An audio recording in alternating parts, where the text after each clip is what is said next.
Ladies and gentlemen, welcome to another episode of the Citizen Digital. Today we have a very, very special guest all the way from Nigeria. We have with us Adeshayo Talabi. Adeshayo is a spoken word content creator, very famous on social media. She's here in Tanzania.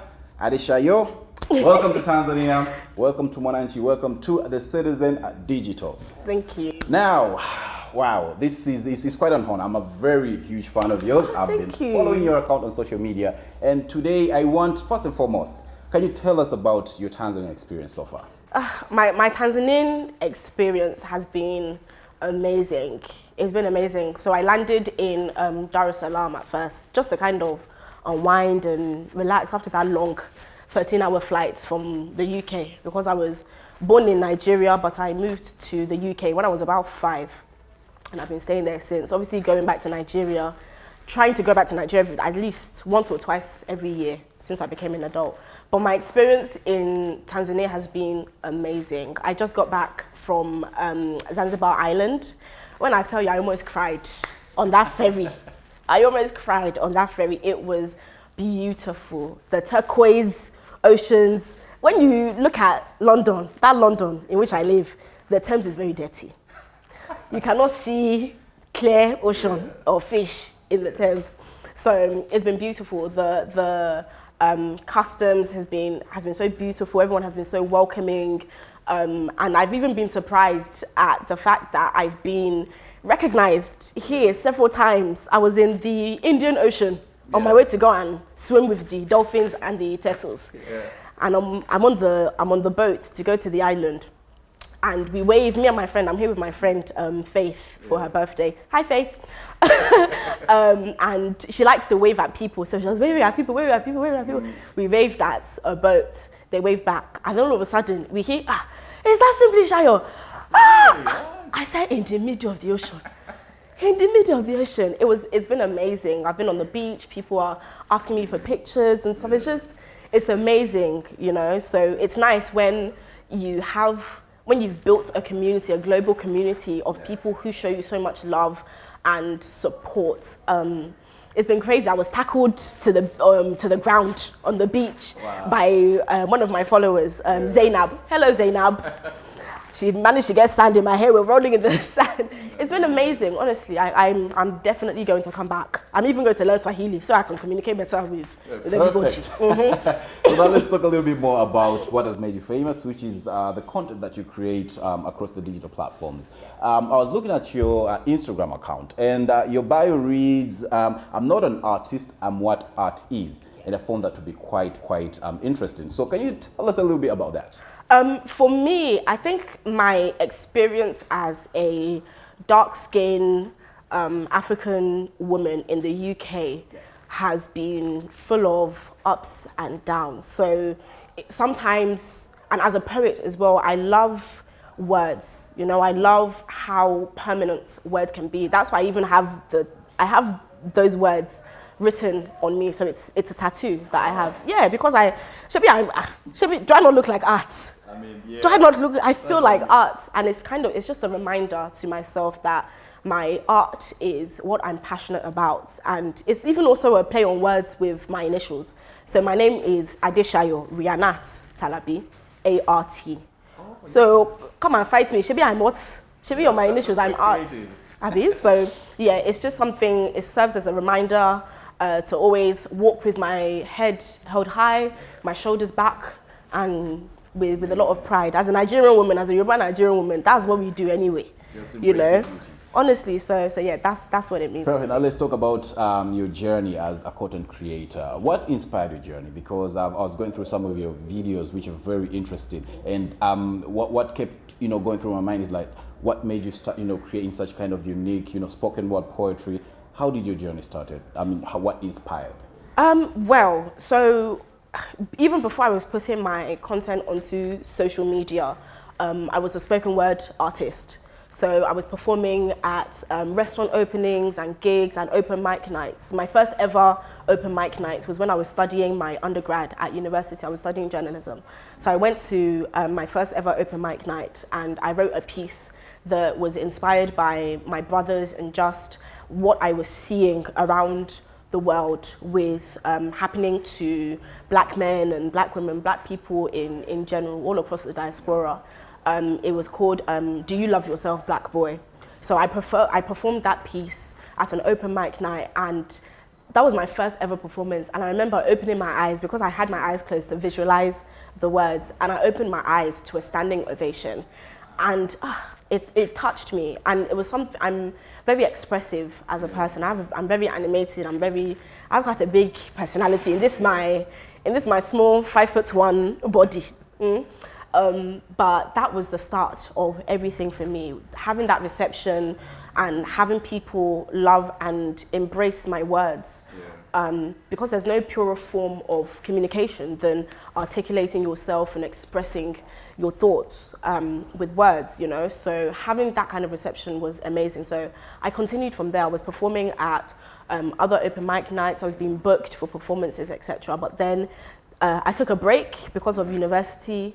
And then when I decided that I wanted to go back to performing, I had been working I'd been working. After I graduated, I worked for about a year, just endlessly, just booking shift, just not feeling very fulfilled with what I was doing. I was working as a healthcare assistant, which is essentially similar to a nurse, so like a nurse's assistant almost.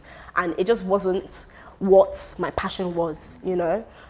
So when I decided that I wanted to go back to performing live again, pandemic, pancreatic, St. Pancras, it was a lot. So everybody was inside. So I said, okay, I still have this burning desire to express myself and to inject my personality into my expression. Even the way I talk is my hands is animated, is this, do you get? Yeah. So for me, if I don't express myself, I feel like I will explode. Okay. Not to be dramatic, but I feel like I will just dilate and explode. And what is amazing is that you turned the pandemic or COVID-19 into an opportunity, because the videos that you make, they've resonated with so many people who are trying to look for, content, an escape during, very, very difficult time globally. So can you tell us about the first video that you shared that really made the rounds? Because there's always that one video. Yeah, the one that started it off. Exactly. Okay, so obviously during the pandemic, nobody was able to go out. Everybody was expressing their desire to socialize, and humans are social creatures. We develop our understanding of not only ourselves but also our surroundings based on our interactions with other people. So when you remove that from a species, when you remove that from people are desperately searching for it. So the first piece that I did was called When Will I A Again? So you know the when you're dancing, you're doing Me, I'm an A girl. When the music is playing, when Diamond Platinum is playing, I want to dance. I want to so that was the first piece that I did. It was only about, it was probably no more than 40 words. It was something that I was writing whilst I was doing an assignment, because I was doing my master's at the time. I studied global media and communications. So I was doing my master's, I was typing away, doing an assignment. I just wasn't really feeling, I was sad. I wanted to take a break. So as I'm writing, I'm like, when will I A again? And then it just kind of wrote itself. I wrote the piece probably in no longer than a minute. It literally was just me expressing my thoughts, how I was feeling, and how I know a lot of people, my friends, were feeling. So it goes, when will I A again? See, I long for the day when the aim of the day is to A again in the clubs. Something simple like that. That didn't take me long. I posted it. I didn't do my makeups. I think I had just about Vaseline and moisturized my lips. So I recorded it, posted it, didn't think anything of it, went back to my assignments. All of a sudden my phone, skip. It's going off.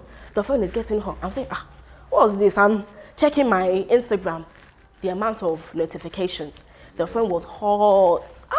People liking, people following, people. So in that period, from just that one piece that took me maybe 30 seconds, a minute to think of, I gained over, I was growing followers. It was 10,000 followers, 20,000 followers, 50,000 followers, blah, blah, blah, 70,000 followers, 100,000 followers. Blah, blah, blah. It was just, the momentum was crazy. And I think it did so well contextually because it was relatable. Yes. A lot of people could resonate with it. Everyone was sick and tired of being sick and tired at home. Yeah. So that was the first piece that really blew up. And my thought was, you don't even know what I can do. Yeah. This is something I wrote in a minute. Let me even sit down and think. Let me show you what I can do, you know? So I decided that, because like I said before, I wanted to go back to performing, but obviously the pandemic, I was not able to do it. So I just thought, let me put it online. Maybe that's what everyone is doing. What other option did we have? You know, so I put it online and it took off.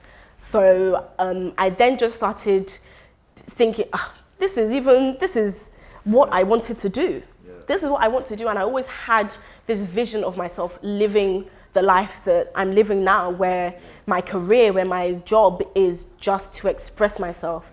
I'm a satirist, so what I do is I make light of more serious situations, as well as talking seriously about them as well. You know, so the content that I do, my poetry, KPOETRY, you know, is the name in itself of the art form was inspired by satire.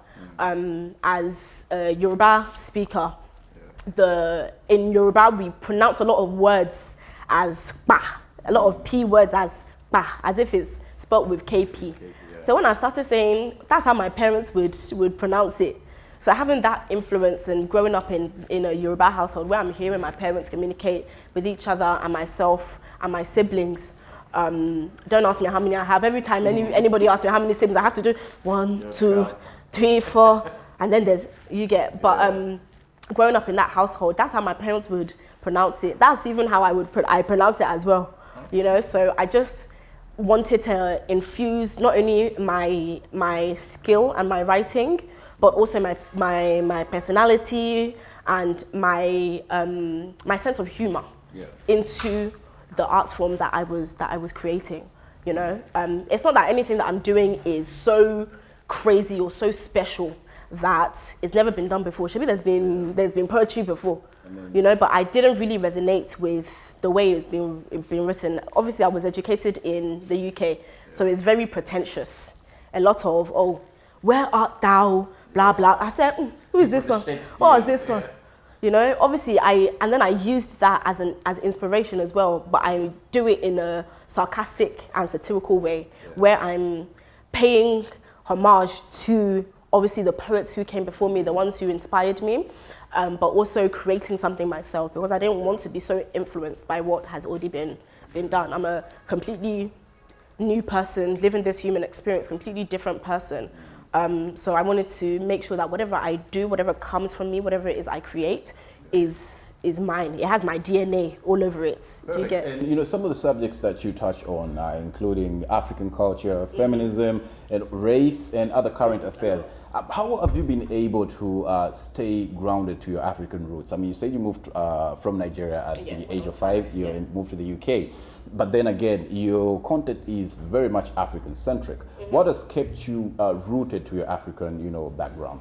I think it's a few things. I would say, obviously, my upbringing, the fact that I was born in Nigeria and I came and I was there for 5 years, and I still have a lot of memories from Nigeria. I still remember smells, I still remember sounds, I still remember faces, I still remember words and all these different experiences.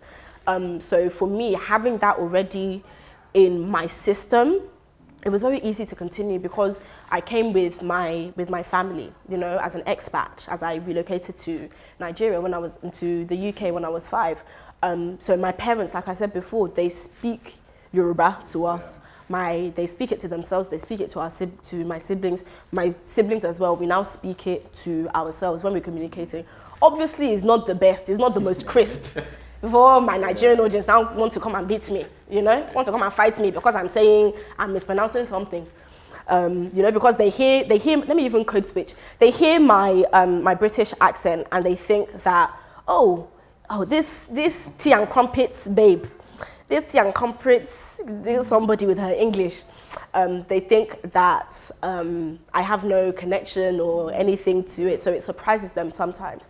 But growing up in that environment that nurtured and cultivated the appreciation and practice of Yoruba, it was very, very helpful. So for me, it's just natural to me, you know. That's how I experience the world. I experience the world as a Yoruba woman who experiences so many different things, you know, as a African, as an expat, as a woman, as a 25-year-old, as a favorite child, because I need people to know I'm the favorite child. Thank you.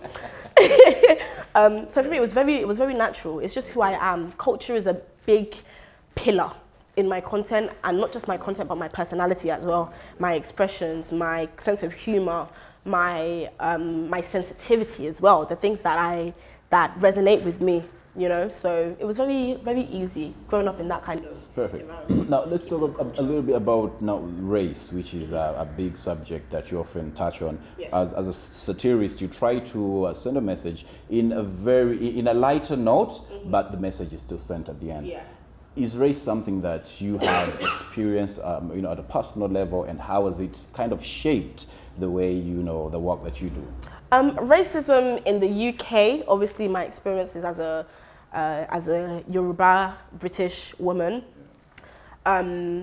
is very sinister in the UK. When people think of racism, especially in the UK as well, they often think of America, where it's a lot more visual. It's a lot more in the streets. It's a lot more in your face, because they have their systems is the judicial system, all of their systems, you know, it's ingrained into the fabric, so it manifests physically all of the time. But in the UK, obviously as a Nigerian woman, Nigeria was colonized by the British. Nigeria was even named by Frederick Lugard, that useless somebody, you know, useless colonizer, and his stupid wife. But it's very sinister, you know. It happens a lot of the time behind closed doors. So in the UK, it's not weird or strange to hear of people being arrested, black men being arrested, black women being arrested and abused, etc., whilst they're in prison. Whereas behind closed doors, you know, sometimes there are, sometimes it happens on the street, you know. Sometimes there was a recent case of a young black man who was killed due to mistaken identity. It happened a while ago, and because I don't want to get his name wrong, I'm not going to attempt it, but it was a young black man in his 20s, he was just minding his business. Due to mistaken identity, they killed him, they shot him and killed him. And when things like that happen, because racism in the UK is so sinister, it's behind closed doors, it's very subtle. You know, there's a lot of passive-aggressive somethings, there's a lot of gaslighting, there's a lot of microaggressions, you know. And as a black woman, I'll have comments on my hair, whether it's professional and things like that. Whenever I have my afro out, I don't know what they want me to do. Maybe that's how it grows on my scalp. That's how it grows from my hair. What do you want me to do? You know, so there's a lot of those things. There's tones, there's energies that you pick up on. So whereas the one in America and Brazil is somewhere that racism is rife. Rife. They will just throw bodies on the road. It's disgusting. You know, so I think sometimes when speaking of racism in the UK and in Europe, people oftentimes try to minimize it by comparing it to that of America. Me, I don't believe in comparing racial struggle within, you know, intraracially or whatever it is within the race and our different very diasporic experiences. So racism is something that I experience, and so it's something I'm going to talk about in a way that makes you know that, are you really being serious? Like, you have to be joking. Do you get? So it's not so much that I joke about racism in my pieces, in my poetry. It's more so calling it out and saying you have to be joking because this has to be a joke. you know. So because of that, I have to make light of it to really get the message across. You know, when the Euros happened, I think it was Euros 2022 or 2021? I don't know. And the 3 black football players, when they missed the penalties, hey. Yeah, I remember seeing that video, man. It was quite touching. Thank you. It came from, it just came from what I was seeing, what I'd experienced as well. It kind of exposed the true nature of, because it was, it was a lot more visual this time. Exactly. Very visual. Yeah. Now, do you get some sort of, what kind of mental release or moment of respite do you get when you do these pieces? And does it give you any, you know, like you're in your own space and you're expressing yourself? Can you tell us about how you feel when you're making these videos? When I'm making these videos, I just have so much fun. Like I said, if I don't express myself, I'm going to explode. Not to be dramatic. I know Nigerian people are dramatic, but not to be dramatic. I feel like I would explode. So for me, it gives me so much, it gives me peace of mind. It gives me satisfaction knowing that how I perceive the world, how I see the world, how I experience the world, and what I think of the world, because I'm a very introspective person. So for me, it's always about thoughts. Where did this thought come from? What's the source of this thought? Or what do I think about this situation? So for me, it's very, it's therapeutic. My art form is therapy for me. It's my way of expressing myself. Even though I believe that words and communication and expressing ourselves and talking about problems is important, I also feel like action is also important. So with whatever it is I do when it comes to racism or something else that I'm really passionate about, sickle cell disease, which is a hereditary blood condition, which three of my sisters have and had. 2 passed away as a result of it. It's just my way of healing, you know, of helping myself understand what is going on. I put out my opinions because as much as it's my art form, it's my career and stuff like that, it's also my opinion. Yes. People don't always have to agree, you know, people don't, and fortunately the kind of community that I've cultivated online and offline are of people who understand, who get it. Some people, the satire and the sarcasm, it goes over their head and they're now coming and say, oh, you're racist, you're this. I say, it's your father that's racist. Tends to happen. It's your father that's racist. Do you get? Some people's comedic capacity does not go beyond knock-knock jokes. You know, very simple understandings of comedy and the art form of satire. So for me, it's therapy. Poetry is therapy. It's cultural. It's personal. It's informative, it's journalistic, it's art.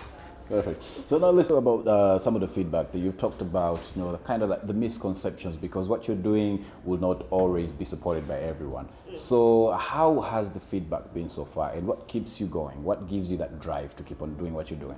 The feedback has been amazing. Like I said before we started the interview, I had no idea that my Tanzanian audience was so active, you know. I've been tackled to the floor on the beach, on the ocean. I'm in the middle of the ocean. Who would have thunk? Who would have thought? I'm being supported and I'm being shown love on the beach. I'm being shown love in the resort. I'm being shown love it's amazing, you know. In the airport, on the plane, it's been crazy. Even on the way here, it's been crazy. So the support has been amazing. I would say 99.999 recurring of the support and the engagement that I get online and offline has been very supportive, you know, and I think that is what I want people to really focus on. That is something, I have a confirmation bias, a positive confirmation bias when it comes to black people, diasporans, people on the continent and things like that. I understand that there will be good, there will be bad in every race, in everybody. So for me, because I have a positive confirmation bias towards my people, towards Africans, both on the continent and of the diaspora, I don't expect anything other than love, because that's how welcoming Africans generally are. You know, sometimes it's made too much of a big deal when something bad happens, and then people start to breed mistrust and distrust and misinformation, and start generalizing, you know. And those people, they have a negative confirmation bias. They're just looking for anything to confirm their negative thoughts of black people, of people on the continent, of people of the diaspora. That's not how I choose to live my life. And I think that is why so many people so many Africans gravitate towards my content, because I'm showing my culture is natural, is effortless, and it's relatable. So the reception has been amazing, generally. Obviously, you get the people, it's usually the stupid people, you know, it's usually... So do you ever like block anyone? Or do you my block... If I could even show you my phone to show you my block list, I block people for fun. I block people for fun. If you like a stupid comment, block. If you like a stupid post, you don't even need to be following me. I will block you. Because why are you liking something so stupid? That's not the kind of, you know, because online people like to hide behind the anonymity. A lot of people's accounts don't show their faces, don't show their names. It's not really them, you know? So they like to hide behind anonymity and spew hate and instigate nonsense, you know, and spread their misunderstanding and just show their bum for being stupid people, you know? But for me, anytime I get not even feedback, because there's a difference between feedback, good feedback, oh, you should have done this, I wish you'd have done that, it would have been better if you did this, I take it on board. I'm not above correction and things like that, do you get? But if your sole purpose is to scrutinize it with no purpose of appreciating and helping to improve, then I'm better than you. Your opinion doesn't mean anything to me. And I'm so glad with my academic background as well. I studied journalism for my undergrad, and then I went on to do my master's in global media and communication. So I have both a personal and in-person and offline experience of social media with my career, with my job, and the interactions every day. But I also have the academic understanding as well. I understand how media works. I understand how 1 week somebody they'll be dragging you from continent to continent on the internet, on the interwebs. And then the next, give it a few days, they'll forget. They'll forget. But me, I don't forget. Because it happened to me one time, one of the content that I put out wasn't taken the way it should have been taken or I intended. It tends to happen. I took that on board from people who were like, I don't know about this one, Shayo. I don't know. I said, it's okay, I'll learn. But then I was getting comments from people insulting my appearance. Me, fine babe, can you imagine? That's how I know. How can I take comments from internet strangers, jobless internet strangers? Seriously, when you're saying, oh, you're ugly, your nose is this, your this is that, can you not see? But then, you know? At times people tend to think that maybe you should sort of have like a block, you shouldn't let that get to you. Do you ever wish you could be at that level, or you just don't feed off any negative energy? It's not that it gets to me. When I was being dragged from the UK, America, Black Twitter, full of opinionated people of the diaspora, etc. And I understand again, I have an understanding of social media, I understood it. I just let them do what they wanted to do. It's not that it bothers me. I am not going to allow you entry into my world, into my sense of humor, into my personality, into my art, into my expression. I'm not going to give you the satisfaction of enjoying my art form, because I love what I do. I'm very protective of what I do. I'm the gatekeeper of poetry. I'm the gatekeeper. I know people like to say, oh, don't go keep. Come and beat me. I'm gatekeeping it, you know, because I want it to remain what it is and what I intended it to be. One of my things is that I don't want to be misunderstood. You know, I don't want to be misunderstood. And specificity in articulation and clarity of expression are very important to me. So it's not that it gets to me, it's just that I'm going to deny you access to my space, because the way you're communicating your opinions, your feelings, etc. on my art, something I'm very touchy about, you can never enjoy my art again. You can never enjoy it because of a simple misunderstanding or because you've taken it the wrong way. You can never. It's okay. Let me punish you as well. Let me punish. You will get blocked. You get blocked. Everybody gets blocked. Like our good good Oprah says, you get blocked, everybody's getting blocked, you know? So it's not that I take it to heart or let it bother me. I just said, access denied. Okay. Access denied. And I never go back and forth with people. I'm above that, I'm above them. Nice. You know? Now, let's talk about the collaboration. You collaborating with other African content creators in the UK. I mean, I saw you worked with Amunya, one of my favorite. Isn't he everyone's favorite? I mean, he is. Isn't he everyone's? Hello, Amunya. Simply amazing. So, what is the support system like for content creators over in the UK? Be it of African origin or just in general. I can only speak from my experience. From my experience, it's been amazing. I've made a lot of friends very quickly through their resonating with my content and through their appreciation of my art. And so because of that, I know that I have a very good support system. There are amazing content creators in the UK who just love what they do, and when you're in a space where you are happy with your career path, with how everything is going, people tend to gravitate towards you more. The right kind of energy will come into your orbit, So the support has been amazing. I've collaborated with people in the UK. I've collaborated with one of my favorite Nigerian-American content creators, Beverly. Hello, sister girl. Pretty girl. In the States, and having that kind of cross collaboration. I'm a Pan-Africanist myself, so me, even after this Tanzania, I'm going to Senegal. I'm going to Senegal, so for me, I have that mindset in mind. I want to collaborate with African talents. I want to collaborate with people who are happy doing what they're doing. I want to collaborate with people who understand and who express themselves in a way that is either similar to mine or complementary to mine, So I think that's just how we deal with our experiences as Africans, as expats, as Black people globally. So for me, connecting the diaspora and the continent is very, very important. So that's why for me, I just wanted my content to be as natural and authentic as it can be. That's why every time I talk, people are always surprised when they meet me in person because they're like, you're really like this online. I said, who else can I be?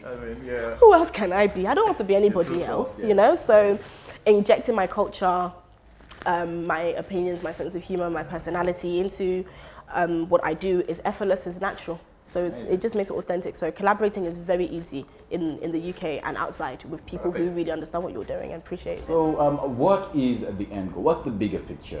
Well, the short-term goal is world domination. Okay. Actually, it's only small world domination. It's not even big. Yeah. But no, the long-term goal is I want to have headline shows. I want to have my own show. I want to tour. Poetry is a performative art form, and what I do, how I express myself, what I'm like on the TV, on the radio, and on the social internet is how I am. I'm not, acting any kind of way. That's just my who I am, So it exudes, it just comes out naturally. And that's what I want my content to be. I want it to be very, very natural. I want my expression to be very natural so that nobody can say, oh, Shayo is this way on here, but behind closed doors, she's this, she's that, she's that, So for me, this is how I am with my parents. This is how I am with my sibling.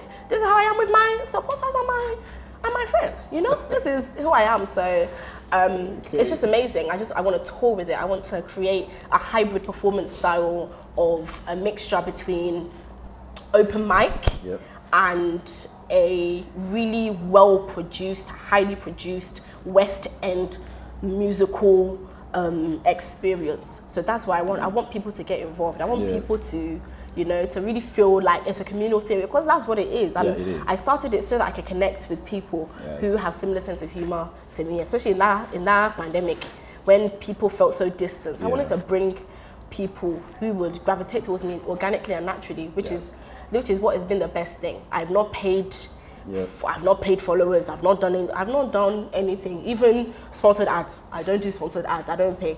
I want people who really understand and appreciate what I do, my art form, my poetry, for what it is and for who I am, you know? So I want to tour, I want to perform, I want to sell out shows, I want to create experiences. I want people to hear that, Shayo is performing.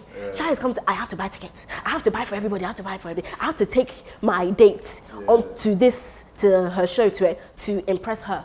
You know, that's what I want. So I want to tour. I want it to be more established. I want it to be in curriculums in the UK. I want my writing to be studied in anthologies. I want it to be in the GCSE curriculum, and not even just the UK. I want it to be everywhere. So that's what I'm working towards. I want to write books and write poetry and publish them, which is all things that I'm fortunate enough to be able to do. It's very amazing. Doable, very within my reach. So in a nutshell, world domination.